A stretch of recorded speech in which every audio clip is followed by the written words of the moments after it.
Bien que dans certains secteurs, une partie des 5 entreprises puisse être en concurrence directe, elles offrent globalement des produits ou services différents tout en présentant quelques caractéristiques en commun qui méritent de les réunir sous un même acronyme.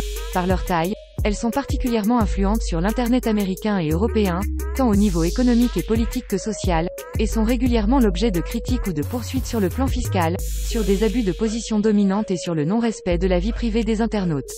GAFAM est l'acronyme des géants du web, Google, Apple, Facebook, Amazon et Microsoft qui sont les 5 grandes firmes américaines fondées entre le dernier quart du XXe siècle et le début du XXIe siècle qui dominent le marché du numérique, parfois également nommés les Big Five, ou encore The Five. Cet acronyme correspond au sigle GAFA initial, auquel le M signifiant Microsoft a été ajouté. Le développement de ces 5 géants du web s'inscrit dans le cadre de la révolution numérique ou de la troisième révolution industrielle du début du XXIe siècle. Il s'appuie sur les principes de l'économie en réseau et de l'économie d'échelle. Le nom de Microsoft est adjoint à celui des 4 géants originaux du web lorsque la firme acquiert le réseau LinkedIn et développe ses offres dans le cloud computing, particulièrement auprès des entreprises. Ces acteurs, bientôt géants, occupent une position importante dans leur secteur d'activité.